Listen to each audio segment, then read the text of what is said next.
캘리포니아 법무부가 가격 담합 혐의로 SK에너지와 5천만 달러에 달하는 합의에 도달하고 주민들에게 합의금을 돌려주겠다고 밝혔습니다. 이 합의금을 받기 위해서는 가솔린 구입 내역과 아이디 등 일정 양식을 작성해 접수해야 합니다. 신청 마감은 내년 1월 8일까지입니다. 연방검찰이 LA 백인 우월주의 범죄 조직단 68명을 기소했습니다. 이 가운데 42명을 체포했다고 밝혔습니다. LA 한국교육원이 내일 교육원 건물 내에 한국유학지원센터를 개소합니다. 주말에는 부에나팍에서 한국유학 박람회도 개최합니다. 올 상반기 LA 한인타운 인근 메가더팍을 포함한 웨스트레이크에서 노숙자 관련 민원 신고가 가장 많았던 것으로 집계됐습니다. 이민서비스국은 EB5 이민비자 신청자들이 리저널 센터와 관련된 문제로 영주권 신청 절차가 지연되는 것을 방지하기 위해서 보호 규정을 발표했습니다. 10월 최고 기온 기록을 연일 갱신하고 있는 남가주 폭염 계속됩니다. 폭염경보와 산불주의보는 오늘 오후 8시까지 발령된 상태지만 연장될 것으로 예상됩니다. 뱅크 오브 아메리카의 온라인 뱅킹 시스템이 어제 전국적으로 장애를 일으켰습니다. 현금 지불이 중지되고 잔고가 제로로 표시되는 게 소동이 빚어졌습니다. 11월 5일 선거에서 캘리포니아 47지구 연방 하원직에 도전하는 데이브민 캘리포니아주 상원의원이 한인타운을 방문해 유권자들에게 지지를 호소했습니다. 얼바인 시장 선거에 나선 티미킴 후보도 자신이 유일한 여성 후보라면서 지역 한인 유권자들에게 한 표를 당부했습니다. 해리스 부통령이 허리케인 헐린으로 막대한 피해를 본 조지아주를 찾아 구호와 협력은 지속될 것이라고 강조했습니다. 트럼프 전 대통령이 연방 차원의 낙태 금지에는 반대한다는 입장을 밝혔습니다. 부인 멜라니아 여사도 낙태권에 대해 여성의 자기결정권에 대한 절대적인 지지를 선언하기도 했습니다. 멕시코 남부 국경 인근 지역에서 군인들이 이민자를 태운 차량을 검문하던 중 총을 쏴 6명이 사망했습니다. 이스라엘을 겨냥해 200발 가까운 탄도미사일 쏜 이란에 대한 이스라엘의 제보복이 초읽기에 들어갔습니다. 양측 모두 보복을 강조하고 있습니다. 내셔널리그에서 샌디에고가 애틀란타를 꺾고 디비전 시리즈에 진출했습니다. 5일부터 다저스와 경기합니다. 아메리칸 리그에서는 디트로이트와 캔사스시티가 디비전 시리즈에 진출해서 각각 클리블랜드와 뉴욕 양키스를 상대합니다. 오늘 뉴욕 증시는 혼조세로 출발하고 있습니다. 원달러 환율은 1324.4원으로 마감했습니다. 남가주 오늘 대체로 맑겠고 LA 한인타운 낮 최고 기온 88도로 예상됩니다. 이 시간 주요 뉴스는 하늘위 호텔 세계 최대 항공기 아시아나항공 A380에서 차별화된 서비스를 만나보세요. 고국까지 편안하고 안전하게 모시는 아시아나항공 제공입니다.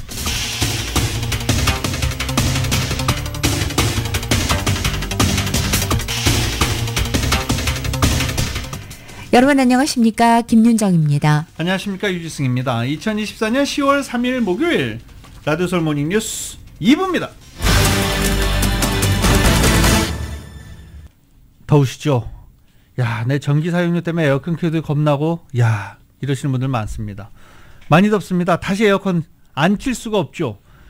남가주 10월 때늦은 폭염이 기승을 부리고 있습니다. 이게 마지막 썸머, 인디안 썸머였으면 하는 주민들도 상당히 많습니다. 기상청에 따르면 LA 카운티 여러 지역에서 일일 최고 기온 기록 경신되고 있습니다. 어제도 싹 다 갈아치웠죠. 우드랜드 힐즈 113도, 이전 최고치였던 110도를 넘었고 랭캐스터 103도 역시 100도를 넘어섰습니다. 샌루이스 오비스포도 107도를 기록했습니다.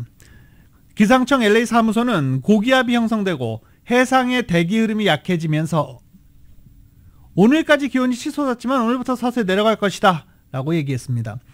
기온이 추가로 기록될 가능성이 있으니까 야외 활동 시 주민들은 각별히 더위에 주의해야 된다라고 당부하고 있습니다.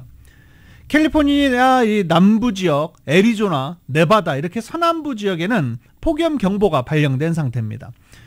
이렇게 기온이 치솟고 있지만 오늘 기온이 조금 낮아진다고 하는데 마음 놓으시면 안 됩니다. 주말에 또 폭염이 찾아온다고 합니다.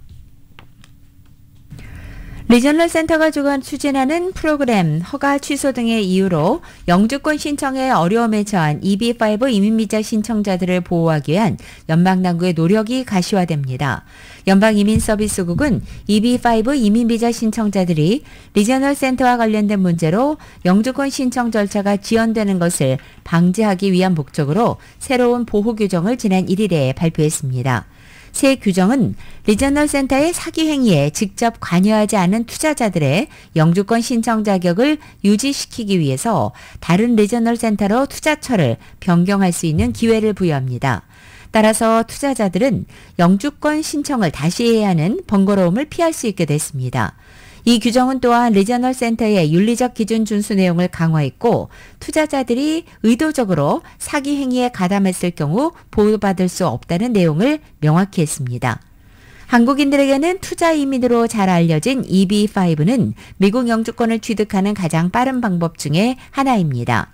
EB5 투자 이민 비자는 매년 만개 쿼터 내에서 각 국가별로 해당 쿼터의 7% 선에서 발급되는데 한국인의 경우에는 한 해 최대 700명까지 투자 이민을 통해 영주권을 발급받을 수 있습니다.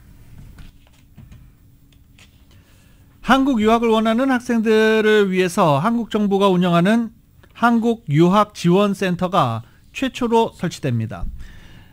한국교육원은 내일 북미거점 한국유학지원센터를 개소하고 이번 주말 5일과 6일 부에나파크에서 한국유학박람회를 개최한다고 밝혔습니다. 한국교육원 건물 내에 마련된 한국유학지원센터는 사무공간과 유학 홍보 전시실 등으로 구성되어 있습니다. 이 센터는 미국 내 학생과 교육 관계자들에게 공신력 있는 한국 유학 정보를 제공하고 한국 유학에 대해 문의하는 학생에게 한국 내 대학이 개인 맞춤 지원을 하도록 연결하는 역할을 한다고 교육원은 설명했습니다. 올해 기준 한국 내 전체 유학생 20만 명 가운데 북미 출신 학생은 2%, 미국인들은 3,100명 정도밖에 되지 않는 적은 수준입니다. 하지만 최근 몇 년 사이 한국 대학 진학을 고려하는 학생들이 부쩍 늘었다고 한국교육원 측은 전합니다.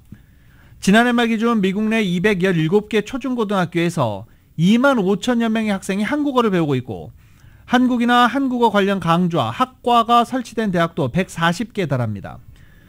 또 K-팝과 한국 드라마 등 한국 문화에 대한 청소년들의 관심이 커진 것도 한국 유학 수요에 영향을 준 것으로 풀이됩니다. 아울러 한국 대학들도 교육 경쟁력 제고를 위해 노력하면서 선진국 학생들을 유치해 유학생 출신 국가를 다양화하려는 노력을 기울이고 있다고 교육원은 전하고 있습니다. 한국의 주요 대학과 과학기술 특성화 대학에서 100% 영어 강의 과정을 운영하는 등 언어 측면에서 영어권 학생들의 진입 장벽이 낮아진 것도 한국 유학 요인을 높이는 요인으로 꼽히고 있습니다. 미국에서 처음으로 여는 이번 한국 유학 박람회에는 총 35개 한국 대학이 참가해 입학 전형과 장학제도, 기숙사 등 생활 여건, 유학 비자 등에 대한 정보를 제공하고 학생들과 상담도 진행할 예정입니다. 이 행사에는 현지 고등학생과 커뮤니티 컬리지 학생, 한국어, 한국학 관련 전공자, 한국어 어학연수 준비생 등 2천여 명이 방문할 것으로 교육원은 예상하고 있습니다. 11월 5일 선거에서 가주 47지구 연방하원의원직에 도전하는 내부민 가주 상원의원과 얼바인 시장직에 도전하는 태미킴 후보가 어제 LA 한인타운을 방문했습니다. 한인 유권자들에게 지지를 호소한 것입니다. 이은 기자가 전해드립니다. 이에 LA 한인을 방문한 데이브민 가주 상원의원과 태미김 어바인 시장 후보는 다가오는 대선에서는 한인 유권자들의 적극적인 투표가 매우 중요하다고 강조했습니다. 민주당의 데이브민 상원의원이 출마한 가주 47지구 연방하원의원직에서 민 의원은 공화당의 스카포 후보와 치열한 접전 양상이어서 한인들의 한 표 한 표가 절실한 상황입니다. 데이브민 의원은 그동안 오렌지 카운티에서 가주 상원의원을 역임하면서 아시안 증오범죄 퇴치를 위한 법안이나 주정부가 한국어 등 소수계 언어로 서비스하도록 하는 법안 등 한인 사회를 위한 여러 법안들을 제출하는 등 활발한 주정활동을 펼쳐왔는데 이번 연방하원에 진출하면 연방정부 차원에서 한인 사회를 위한 주요 법안을 입안하겠다고 밝혔습니다. 연방하원에 입성하면 경제전문가로서 UC 어바인 로스쿨에서 교수로 재직하면서 얻은 전문 지식을 살려 가주의 스몰 비즈니스를 살리는 것에 주력하겠다고 밝혔습니다. 최근 가주의 큰 현안으로 꼽히는 치솟는 범죄와 노숙자 문제 해결을 위해서도 앞장설 것이라며 가주에서 빈발하는 강철도범들에게 강력한 처벌이 반드시 필요하다고 설명했습니다. 특히 치솟는 범죄에 있어서는 강력한 처벌이 매우 필요하다며 현재 민주당 소속 다른 의원들과는 생각이 다르더라도 절도야 마약범죄자들에게 처벌을 강화하는 주민 발의안 36을 지지하고 있다고 강조했습니다. We've seen these retail theft gangs going around, a lot of looting, a lot of home invasions and burglaries, rising crime throughout the state. So we need to, correct what we did wrong. 아시안 커뮤니티 지원을 위해서도 추적하겠다고 덧붙였습니다. 코로나 팬데믹 기간 동안 발생했던 경제적인 고충이 이어지고 있고 주택난으로 주민들이 어려워하고 있어 연방 하원에 당선되면 경제회생과 주택난 해소를 위해 발벗고 나서겠다고 강조했습니다. 데이브 민 의원은 한인 유권자들에게 올해 선거는 많은 것이 변화되는 만큼 한인들의 적극적인 투표가 중요하다고 가득 강조했습니다. We need all of the people in Orange County, in Irvine, to register to vote, to make sure to vote. October 7th, you'll start receiving your ballots. 어바인 시장 선거에 나서는 태미김 후보는 자신이 유일한 여성 후보라며 지역 한인 유권자들에게 지지를 호소했습니다. 연방 하원 선거와 어바인 시장 결선은 11월 5일에 치러집니다. 라디오 서울 뉴스 이윤입니다. 캘리포니아주 법무부가 가격 담합 혐의로 SK에너지와 5천만 달러에 달하는 합의에 도달하면서 캘리포니아 주민들에게 SK에너지사로부터 받은 합의금을 주민들에게 돌려주겠다라고 법무부가 밝혔는데 얼마씩을 돌려줄지는 5천만 달러 얼마나 돌려받을 수 있게 될까요? 이거 좀 애매한 부분인데 이 부분은 아직 밝혀지지 않았습니다. 어떻게 받을 수 있는지 또 얼마를 받게 되는지 정현호 기자가 보도합니다. 캘리포니아 주 검찰이 지난 7월 개솔린 가격 담합 혐의로 SK에너지 아메리카와 네덜란드 석유 거래업체 비톨로부터 합의금 5천만 달러를 받아내면서 가주의 운전자들이 SK에너지와 비톨로부터 보상금을 받을 수 있게 됐습니다. 가주 검찰은 앞서 가스의 현물 시장 가격을 조작하기 위해서 공모했다며 SK에너지, 비톨을 상대로 반독점 소송을 제기한 바 있습니다.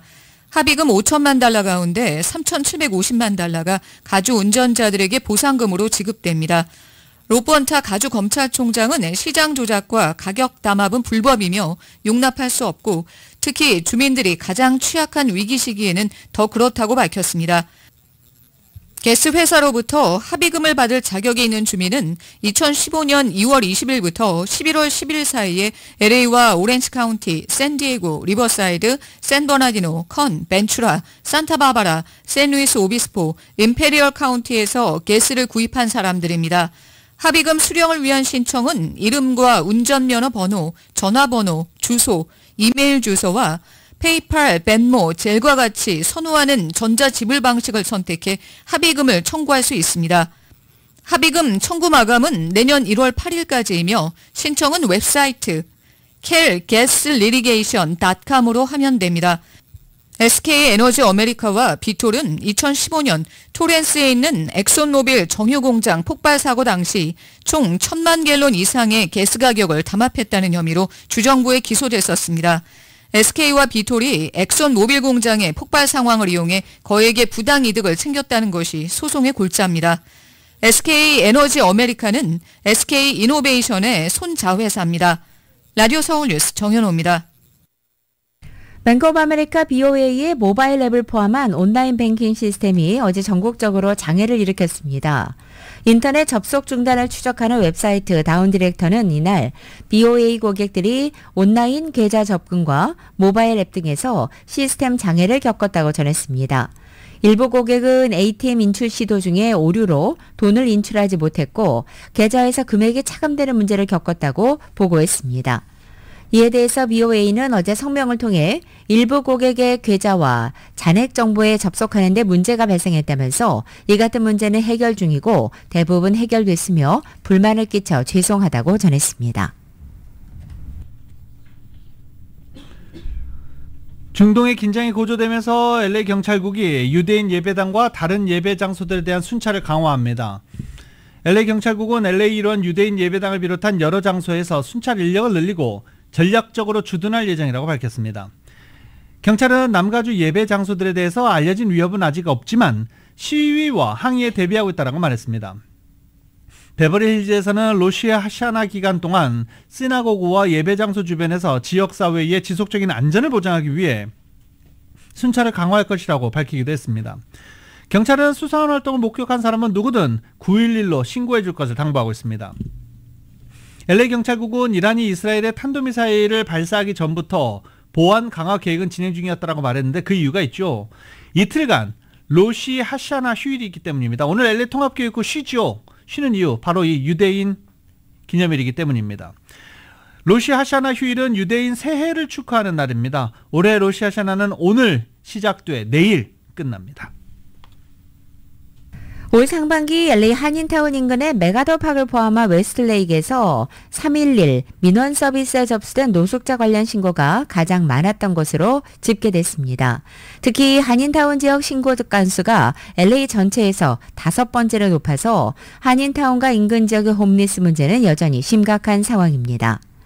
신고 전화 중에 22%가 윌셔 블루바드에 있는 주소였습니다. 가장 많은 신고가 접수된 3개 주소는 모두 메가더팍과 인접해 있었습니다.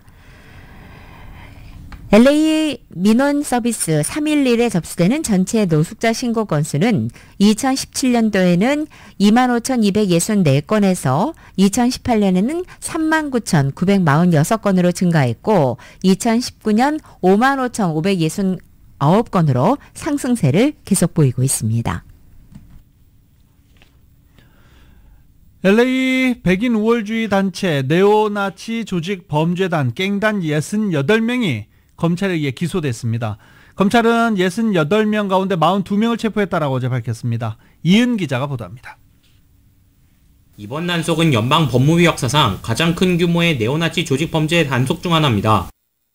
마틴 에스트라다 연방검사는 LA론에서 마약 밀매부터 사기, 총기 범죄, 신분 도용에 이르기까지 다양한 범죄 활동에 관여해온 팩커우드 갱단원 68명을 기소했다고 2일 밝혔습니다.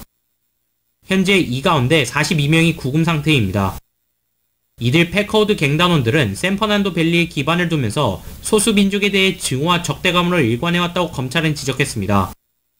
이들 갱단원들은 나치 문양과 남부연합기를 수집하고 이 백인 우월주의 사상을 몸에 문신하거나 소셜미디어의 게시물을 통해 전시합니다. 이들은 유대인을 대량 학살하고 싶다는 메시지를 소셜미디어 게시물로 올린 것으로 드러났습니다. 에스트라다 검사는 또 나치 복장 복제품과 아돌프 히틀러의 포스터를 포함한 백인 우월주의 기념품을 보관한 보물창고가 발견되었다고 덧붙였습니다. 수색 과정에서 폭탄 제조 부품과 대량의 마약과 총기도 발견되었습니다.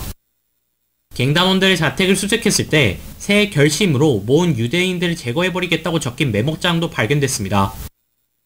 이번에 구금된 팩커우드 갱단원들은 악면 높은 백인 우월주의 아리안 형제 교도소 갱과 동맹을 맺고 있습니다.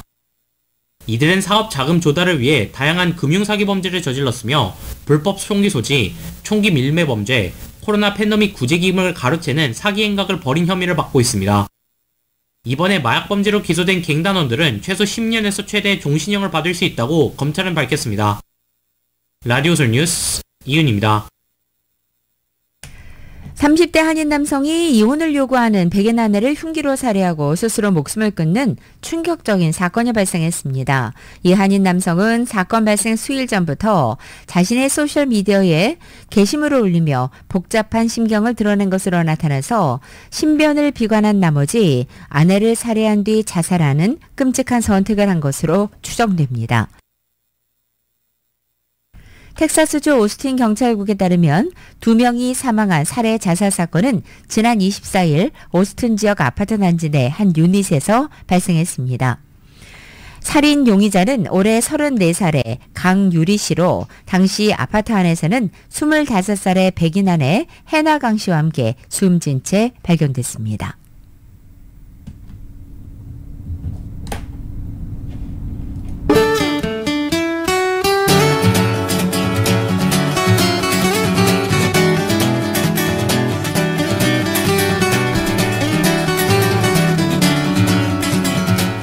(10월 3일) 목요일 남가주의 날씨입니다.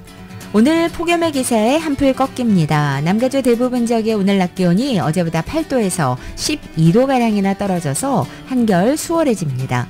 하지만 벨리를 비롯한 일부 지역 여전히 세 자릿수를 기록해서 오늘까지는 폭염경보, 폭염주의보 계속 발효 중입니다. 금요일인 내일도 낮 기온은 각 지역에 따라 4, 5도가량 더 떨어져서 더위의 기세가 수그러듭니다. 하지만 주말인 토요일부터는 낮 기온이 다시 오르기 시작해 또 한 차례 폭염이 찾아오게 됩니다. 주말에 시작되는 두 번째 폭염은 이번 주말을 포함해 다음 주 월요일까지 3일간 기승을 부리다가 화요일에는 급격한 기온차를 보이며 평년 기온에 가까워지겠습니다. LA 한인타운의 오늘 낮 최고 기온 88도, 밤 최저 기온은 60도, 오렌지 카운티 지역은 86도, 64도, 밸리와 일란드 엠파이어 지역 102도, 64도, 해안 지역은 75도, 64도로 예상됩니다. 한국은 오늘 전국이 대체로 맑겠고 서울의 오늘 아침 최저 기온이 51도, 낮 최고 기온은 75도로 예상됩니다.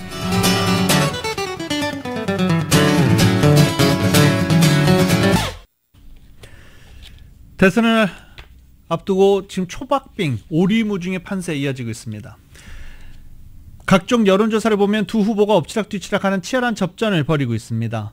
전국 유권자를 대상으로 한 여론조사에서는 해리스 부통령이 오차범위 내에서 우위를 차지하는 결과가 많습니다. 그런데 문제는 미국의 대통령 선거 시스템상 전국 여론조사 수치를 승패를 가릴 결정적 지표로 활용하는 데 한계가 있다는 점입니다. 미국의 50개 주 가운데 48개 주에서 승자 독식 선거인단 할당이라는 독특한 선거제도를 두고 있기 때문입니다. 48개 주에서 단 한 표라도 더 얻은 후보가 그 주에 할당된 선거인단을 독차지하게 됩니다. 2000년 민주당 엘 고어 후보가 전국에서 54만 표를 더 얻었지만 확보한 선거인단 수는 조지 부시 후보에게, 당시 후보에게 밀려서 선거에서 패하고 조지 부시 대통령이 당선된 바 있습니다. 2016년 힐러리 클린턴 전 국무장관이 전국에서 300만 표 차로 이겼지만 경합주에서 줄줄이 패하면서 트럼프 전 대통령에게 대권을 내준 바 있습니다. 이에 따라 이번 대선의 승부도 7개 경합주 결과가 좌우할 것으로 예상됩니다. 7개 경합주는 펜실베니아와 미시건, 위스콘신 등 러스트벨트, 그리고 조지아, 노스캐롤라이나, 애리조나, 네바다, 선벨트 지역입니다. 대선 판도가 초접전으로 이르고 있다는 건 이들 경합주에서 승부가 어느 한쪽으로 쏠려 있지 않다는 의미입니다. 경합주에 대한 여론조사를 보면 대체로 러스트벨트의 경우 해리스 부통령이, 선벨트의 경우 트럼프 전 대통령이 각각 앞서는 것으로 나오고 있습니다. 네바다는 동률이었습니다. 두 후보의 대결이 이처럼 초접전 양상을 띠는 건 미국 내 정치 양극화 심화가 가장 큰 배경으로 꼽히고 있습니다. 이번 대선판에서 트럼프 전 대통령에 대한 두 차례 암살 시도, 바이든 대통령의 대선 후보직 사퇴 및 해리스 부통령의 극적인 대타 등판 등 예상치 못한 일들이 줄줄이 이어졌지만 진보와 보수로 양분된 유권자 표심이 크게 휘둘리지 않고 자신이 선호하는 진영 쪽으로 굳어졌다는 것입니다. 스윙 보터 비율은 높지 않지만 초박빙 접전에서 결정적으로 승부에 영향을 미칠 수 있어 두 후보 진영은 앞으로 남은 한 달 동안 상대에 대한 네거티브 공세를 더욱 강화할 것으로 보입니다. 부통령 후보 TV 토론을 끝으로 안방 유권자의 표심을 뒤흔들 TV 토론도 사실상 마무리됐습니다. 이에 따라 남은 30여일간 승부에 큰 변화를 몰고 올 대형 이벤트도 예정된 게 없습니다. 대선이 열린 해마다 선거 막바지 10월에 등장해온 대형 폭로전, 올해 다시 터지지 말란 법도 없어 두 후보 측 긴장의 끈을 놓지 못하고 있는 그런 상황입니다. 카말라 해리스 부통령이 어제 허리케인 헐린으로 막대한 피해를 본 조지아주를 찾아갔습니다. 해리스 부통령은 조지아주 오거스타의 메도우브룩 지역을 찾아서 현장을 둘러보고 피해 주민을 위로한 곳입니다. 이 지역은 헐린이 몰고 온 기록적인 강풍과 폭우로 인적 물적 피해가 집중된 곳 중에 하나입니다. 해리스 부통령이 대선일인 11월 5일을 5주 정도 남긴 시점에 유세 일정 대신 이 허리케인 피해 지역을 방문한 것은 우선 부통령으로서 구조와 복구 작업이 원활하게 된지를 점검하기 위한 차원이었고, 아울러 대선 경합주이기도 한 조지아 표심을 고려한 행보로 풀이되고 있습니다. 해리스 부통령은 며칠 내로 또 다른 대규모 피해 지역이자 경합주인 노스캐롤라이나주도 찾을 예정입니다.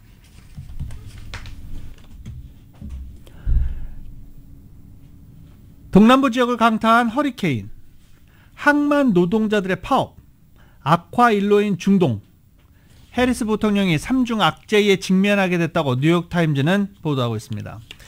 바이든 대통령의 갑작스러운 후보 사태로 자리를 채운 해리스 부통령은 주변의 우려에도 빠르게 지지세를 회복하면서 선거가 한 달 앞으로 다가온 현재 트럼프 전 대통령과 팽팽한 접전을 이어가고 있는 중입니다. 하지만 최근 민주당에 불리한 돌발 악재들이 연이어 터져나오면서 해리스 부통령으로서는 돌파구 마련이 쉽지 않은 처지입니다. 당장 문제는 조지아와 노스캐롤라이나 일대를 집중적으로 강타한 허리케인 헐린입니다. 대선의 핵심 승부처로 평가받는 두 곳 모두 막대한 재해 피해를 보면서 예측하기 힘든 표심이 오리무중의 상황에 처하게 됐다는 것입니다.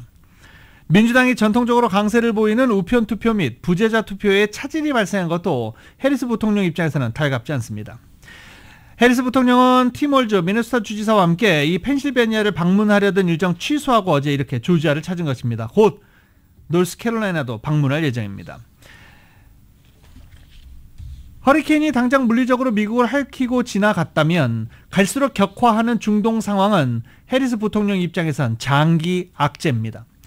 2년째 이어지고 있는 우크라이나 전쟁의 중동 상황마저 이스라엘과 이란의 확전 양상으로 치달으면서 미국은 말 그대로 2차 대전 이후 최악의 갈등 상황에 노출됐다는 평가입니다. 하나의 전쟁에 집중해 토대를 쌓아온 군 전략 자체가 일종의 한계에 도달했다라는 지적마저 제기되고 있는 상황입니다. 외교 안보 문제가 대선 표심에 직접적 영향을 미치지 않는다는 것이 정가의 오랜 분석이지만 공화당은 이미 트럼프 재임 시절과 현재를 대비해 민주당 집권과 함께 총체적 혼돈이 돌아가고 있다라면서 공격 포인트를 삼고 있습니다. 해리스 부통령과 바이든 대통령을 함께 모아서 약한 지도자들이다 라고 규정하고 있습니다. 또 뉴욕타임즈는 1977년 이후 처음으로 4만 5천 명의 부두 노동자들이 파업에 나서면서 소비재 및 생산재 물류에 결정적인 타격을 입히게 됐다며 파업이 단기간에 종료돼도 공급망에 혼란을 초래하고 경제에 악영향을 미칠 수 있다고 지적했습니다. 바이든 행정부는 지난 4년 내내 인플레이션으로 지지율 정체 늪에서 헤어나지 못한 상황입니다. 여기에 물류 대란이 현실화할 경우 집권 민주당 입장에서는 생각하기 싫은 최악의 국면에서 이번 대선을 치러야 할 수도 있습니다. 노조를 중요 지지 기반 가운데 하나로 삼아왔던 민주당으로서는 파업 노동자들을 강제해 일터로 되돌리는 일 또한 쉽지 않은 게 사실입니다. 중동 확장 위기가 고조되면서 아랍계 미국인들이 트럼프 전 대통령을 더 지지하면서 민주당에 대한 아랍계 미국인의 이심 이반이 계속되고 있습니다. 민주당 대선 후보 카말라 해리스 부통령이 전통적으로 민주당을 지지했던 아랍계 미국인들의 지지를 회복하지 못한다면 초박비 양상으로 진행되는 대선 대결에 부정적 영향이 있을 수 있다는 관측이 나오는 것입니다. 아랍 아메리칸 연구소가 500명의 아랍계 미국인을 대상으로 최근 실시해 어제 공개한 여론조사 결과 다자 가상 대결 조사에서 전체 응답자 42%는 트럼프 전 대통령을 그리고 41%는 해리스 부통령에게 각각 투표하겠다고 답했습니다. 이번 여론조사에서 적극적인 투표 의사를 밝힌 응답자를 대상으로 한 조사에서는 트럼프 전 대통령이 46%로 해리스 부통령 42%보다 우위에 있습니다. 민주당 지지자 중에는 79%만 해리스 부통령을 지지했고 반면 공화당은 89%가 트럼프 전 대통령에게 투표하겠다고 답해서 당내 지지도 면에서도 두 후보가 차이를 보입니다. 이번 여론조사 결과 전체 응답자의 81%는 가자지구 전쟁이 이 투표 결정에 중요하다고 답했습니다.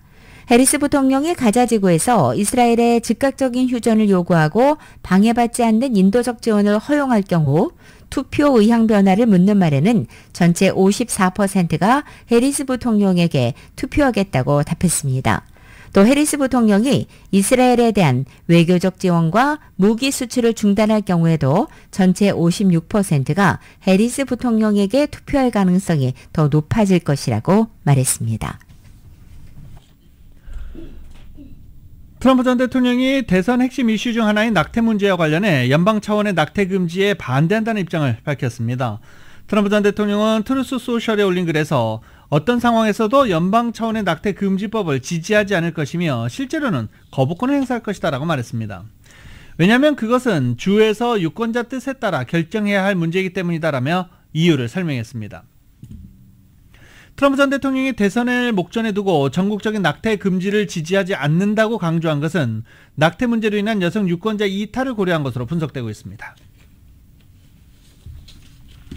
트럼프 전 대통령의 부인 멜라니아 여사가 낙태권에 대한 단호한 지지를 선언했습니다. 다음 주에 출간 예정돼 있는 회고록에서입니다. 영국의 가디언은 어제 이 같은 내용을 포함해 사전에 입수한 회고록 내용을 일부 공개했습니다. 멜라니아 여사는 여성이 임신 여부를 결정하는 것은 자신의 신념에 의거해야 하고 정부의 어떤 압력이나 개입으로부터 자유로워야 한다면서 낙태 문제에 있어 여성의 자기결정권에 대한 절대적 지지 입장을 밝힌 것입니다. 운둔의 퍼스트 레이디로 통하고 있는 멜라니아 여사는 자신의 정치적 견해를 거의 밝히지 않는 것으로 유명한 인물입니다. 트럼프 전 대통령이나 공화당과 직접적으로 배치되는 입장을 내놓은 일 역시 지극히 이례적인 일로 꼽힙니다. TV 부통령 후보 토론 잘 보셨습니까? 4,300만 명이 신청한 것으로 나타났다고 블룸버그 통신이 보도했습니다. 시청률 조사 업체 닐슨에 따르면 뉴욕 CBS 방송센터에서 열린 토론을 생방송으로 지켜본 시청자 수는 총 4,310만 명으로 집계됐습니다. 이는 카말라 해리스 부통령과 트럼프 전 대통령의 대선 후보 토론을 본 시청자 수 6,700만 명을 크게 밑도는 수치입니다. 또 2020년 대선에서 부통령 후보였던 해리스 부통령과 마이크 펜스 전 부통령의 토론회 시청자 수 5,790만 명에도 미치지 못하는 수치입니다. 이 부통령 후보 토론은 메이저리그 와일드카드 경기가 동시간대에 진행됐기 때문이다 라고 분석도 나오는데, ESPN이 중계한 와일드카드 경기 약 300만 명이 시청했습니다. 이 300만 명이 와일드카드를 안 보고 부통령 후보 토론을 봤다고 해도 4,610만 명입니다. 여전히 2020년 이 부통령 후보 토론에 미치지 못하는 시청자 수입니다. 미국 대선은 11월 5일에 끝나지 않을 수도 있다는 말이 나오고 있습니다. 6일로 30일 앞으로 다가오는 미국 대선의 결과는 빠르면 투표일인 11월 5일 밤 또는 이튿날 새벽이면 판가름날 전망입니다. 하지만 그날 승자의 연설과 패자의 승복 선언, 또 축하 전화 등의 과거 미국 정치의 전통이었던 절차들이 그대로 진행될지 그 누구도 100% 장담하지 못한다는 것입니다. 트럼프 전 대통령이 부정선거 의혹을 제기하며 선거 결과에 불복하고 또 극성 지지자들이 대선 결과를 확정짓는 절차를 방해하기 위해서 연방의회 의사당에 난입한 16 사태의 잔상이 남아있기 때문입니다. 미국 정치의 첨예한 양극화 속에 양 진영 모두 상대측 후보가 승리할 경우 그를 국가 지도자로 온전히 받아들일 준비가 돼 있지 않아 보이는 상황에서 한쪽의 선거 결과의 불복은 미국 사회의 분열과 정치적 혼란을 또 한 번 초래할 수 있다는 우려의 목소리가 적지 않은 것입니다. 특히 이번에 세 번째 대선을 치르는 트럼프 전 대통령은 대선 결과에 승복할 것이냐는 언론의 질문에 대해 정직한 선거로 치러진다면 승복하겠다라는 애매한 태도를 취한 것입니다. 자신이 패할 경우 부정직한 선거였다는 주장과 함께 대대적인 불복 행보에 나설 수 있다는 뉘앙스를 내포하고 있다는 분석이 적지 않습니다. 이런 가운데 뉴욕타임즈의 최근 보도에 따르면 공화당 쪽 단체들은 미 전역에서 승패를 좌우할 핵심 경합주를 중심으로 90여 건의 선거 관련 소송을 제기해둔 상태입니다. 특히 소송은 투표 접근성을 확대하기 위한 조 바이든 대통령의 행정명령에 이의를 제기하고 더욱더 엄격한 우편투표 요건을 만드는 데 초점이 맞춰져 있습니다. 일부에서는 소송을 통해서 대선에 앞서 우편투표에 대한 제한을 강화하려는 목적보다는 투표 결과에 이의를 제기할 수 있도록 밑자락을 깔아두는 측면이 더 강한 것으로 보고 있다고 밝혔습니다. 라디오솔 모닝뉴스 2부 듣고 계십니다.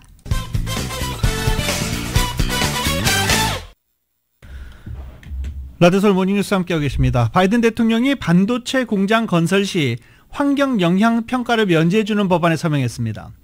지난해 말 상원에 이어서 하원에서 통과된 이 법안은 자격 요건을 충족하는 반도체 프로젝트에 대해서 국가 환경 영향 정책법에 따른 환경 평가를 생략하거나 완화하는 내용을 담고 있습니다. 바이든 정부는 반도체 지원법에 따라 미국 및 해외 업체에 미국 내 반도체 시설 투자에 보조금을 지급하고 있는 중입니다. 이 법안은 환경 영향 평가로 인해 기업들의 이런 프로젝트가 지연되는 것을 막기 위한 차원입니다. 바이든 대통령이 서명한 법안이 없을 경우 법에 따라 환경 영향 평가를 진행해야 하며 이 과정은 수년이 걸릴 수도 있다라고 로이터 통신은 보도한 바 있습니다. 미국 정부가 한화, 큐셀 등 미국에서 생산하는 태양광 업체들의 요청을 받아들여서 동남아시아에서 수입하는 태양광 제품에 관세를 부과하기로 했습니다. 연방상무부는 캄보디아와 말레이시아, 태국, 베트남 4개국에서 수입하는 태양광 전지에 상계 관세를 부과하기로 지난 1일 예비 판정한 것입니다. 이 상계 관세는 부당한 보조금을 받은 외국 기업이 수출하는 제품에 보조금 효과를 상쇄하기 위해 부과하는 관세입니다. 이번 관세는 한화 QCL USA와 퍼스트 솔라 같은 미국에서 태양광 발전 설비나 부품을 만드는 7개 업체가 지난 4월 연방상무부의 청원에서 이루어진 것입니다. 이들 7개 업체는 동남아 4개국의 기업이 생산 원가보다 낮은 가격의 제품을 미국에 수출하고 있고 특히 중국에 본사를 둔 기업들이 수십억 달러의 보조금을 받아 불공정하게 경쟁하고 있다고 주장한 것입니다. 특히 이들 국가에서 수출하는 규모가 큰 기업들은 별도로 관세율을 결정했는데 중국에 본사를 둔 몇 개 업체는 관세를 요청한 한화 QCL보다 훨씬 낮은 관세를 적용받았습니다. 이번 관세는 예비 판정으로 상무부는 내년 2월에 최종 관세율을 결정합니다. 애플이 내년 초 보급형 모델인 아이폰 SE 4세대 기기 출시를 준비하고 있다고 블룸버그 통신이 보도했습니다. 소식통은 코드명 V59로 알려진 애플의 저가형 모델 아이폰 SE 생산이 임박했다며 이같이 전했습니다. 이번 모델은 2022년 3세대 출시 후 3년 만입니다. 2016년 첫 선을 보인 아이폰 SE는 기본 모델보다 $200 이상 낮은 $400대 가격에서 판매됩니다. 기존의 홈 버튼이 사라지고 디스플레이가 기기 전체에 꽉 들어차게 될 예정입니다. 블룸버그는 이전 모델은 아이폰 8과 유사했지만 이번 새로운 모델은 아이폰 14와 유사한 형태다라고 전하기도 했습니다. 새 모델에는 애플의 AI 시스템 애플 인텔리전스가 지원돼 AI 기능이 탑재될 것으로 관측됐습니다. 세계보건기구 WHO의 건강정책 전문가가 스마트폰이 청소년의 정신건강에 미치는 해악이 커지고 있다며 각국이 스마트폰을 담배처럼 규제할 필요가 있다는 의견을 내놨습니다. WHO 유럽 지부의 국가건강정책 시스템 책임자는 최근 폴리티코와의 인터뷰에서 청소년들 사이에서 스마트폰 사용으로 파생되는 문제적 행동이 증가하고 있다며 이같이 밝힌 것입니다. 연령 제한이나 가격 통제, 금연구역 설정 등의 조치가 담배 규제에 효과적이었기 때문에 스마트폰 같은 휴대기기의 유해한 사용을 억제하는 방안으로도 활용할 수 있다고 말했습니다. 특정 장소에서 흡연을 금지한 것처럼 디지털 기기 사용에 적절한 장소가 어디인지 생각해 볼 필요가 있고 특정 디지털 기기를 사용해서는 안 되는 장소에 대해서도 생각해 볼 때가 됐다고 말한 것입니다. 지난달 발표된 WHO 연구에 따르면 전 세계 청소년들 사이에서 중독 등으로 볼 수 있는 게임과 SNS 행동이 점차 증가하고 있는 추세입니다. 테슬라가 전기 픽업 트럭 사이버 트럭을 리콜한다고 밝혔습니다. 테슬라는 도로교통안전국이 제출한 보고서에서 사이버 트럭 후방 카메라 이미지가 지연 표시되는 문제가 확인됐다고 밝혔습니다. 후진 기어를 넣었을 때 2초 내에 후방 카메라 이미지가 표시되지 않고 길게는 최대 8초 동안 화면에 아무것도 비치지 않는 경우가 있다는 것입니다. 테슬라는 이런 현상이 부팅 명령을 받기 전에 셧다운 절차를 마치지 못했을 때 발생할 수 있다며 소프트웨어 업데이트를 통해 이를 해결할 수 있다고 설명했습니다. 리콜 대상이 된 사이버 트럭 2만 7천 대 이상으로 미국 내 판매된 사이버 트럭 거의 전부에 해당됩니다. 일론 머스크 테슬라 CEO가 소유하고 있는 X의 가치가 머스크의 이 회사 인수 당시보다 80% 가까이 떨어졌다는 분석이 나왔습니다. 머스크가 X를 인수한 2022년 10월 피델리티가 지분 가치로 추정한 1966달러 정정합니다. 1966만 달러에 비교해서 79%가 하락한 것입니다. 또 피델리티가 지난 7월 말 기준으로 추산했던 수치보다 24% 떨어졌습니다. 피델리티의 최신 평가액을 바탕으로 한 X의 전체 가치는 94억 달러로 머스크가 인수 당시에 지불했던 금액인 440억 달러의 약 5분의 1 수준이 된 것입니다. 분석가들은 피델리티가 주로 X의 광고 매출 감소를 반영해 기업 가치를 추산했을 것이라고 설명하고 있습니다. 실제로 마케팅 대행업체의 최근 조사 결과 주요 글로벌 마케터 가운데 26%가 내년에 X에 대한 광고 지출을 줄이겠다고 답변한 바 있습니다. 라디오 서울 모닝뉴스 함께하고 계십니다. 라디오 서울 스포츠 소식입니다. 스포츠 지금 시그널 음악 트는 시간까지 줄이면서 소식을 전해드리려고 좀 하고 있습니다. 스포츠 소식은 전문가가 추천하는 이민법과 가정법 전문 제인장 종합법률사무소 제공입니다. 어제 샌디에고 파드레스가 딱 안타 6개였습니다. 안타 6개. 그러면서 승리를 거뒀습니다. 샌디에고 파드레스가 애틀란타 브레이브스와의 경기에서 5대4로 승리를 거뒀습니다. 1차전에서 4대0으로 승리를 거둔 샌디에고는 어제도 5대4 승리하면서 시리즈 전적, 와일드카드 시리즈 전적 2승 무패로 디비전 시리즈에 올랐습니다. 샌디에고가 디비전 시리즈에 올라왔는데 상대팀은 다저스입니다. 근데 다저스 이번 와일드카드 보는 심정 매우 착잡했죠. 다저스 애틀란타를 만나도 까다롭고 샌디에고를 만나도 까다롭습니다. 이 다저스 플레이오프에서 만나면 좀 까다로운 팀들이 있죠. 그 중에 하나 또 세인트루일 수도 있습니다. 샌프란시스코도 마찬가지고요. 따지고 보니까 뭐 다저스 플레이오프만 가면 만만한 팀이 하나도 없어요. 샌디에고와 LA 다저스 간의 정규 시즌 경기는 8승 5패, 전적은 8승 5패로 샌디에고가 앞서고 있습니다. 그리고 지난 2022년 기억나십니까? 디비전 시리즈에서 샌디에고에게 시리즈 전적 1승 3패로 다저스는 무릎을 꿇은 바 있습니다. 자, 다저스 이번에 또 디비전 시리즈에서 샌디에고 파드레스를 만나게 됐습니다. 또 아쉬운 부분은 김하성 선수가 어깨 수술로 샌디에고와 함께하지 못하는 것 굉장히 아쉬운 부분인데 다저스 2002년 서력하겠다라고 하는데 다저스 지금 선발 투수가 없잖아요. 모두 다 부상 중으로 빠져있는 상황입니다. 오따니 믿고 가자 뭐 이렇게 하고 있는데 한번 봐야죠. 네. 다저스 디비전 시리즈 샌디에고와의 경기는 10월 5일부터 시작이 됩니다. 자, 그리고 아메리칸 리그는 모든 게 끝났습니다. 와일드카드 경기 끝났습니다. 약팀으로 평가받던 디트로이트, 최약체로 평가받았던 캔자스 시티가 이변을 일으키면서 와일드 시리즈 경기에서 승리하고 디비전 시리즈에 진출했습니다.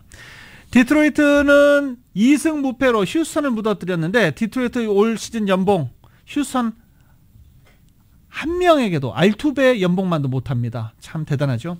그리고 캔자스 시티도 볼티모어를 꺾고 디비전 시리즈에 진출해서 뉴욕 양키즈와 만나게 됩니다.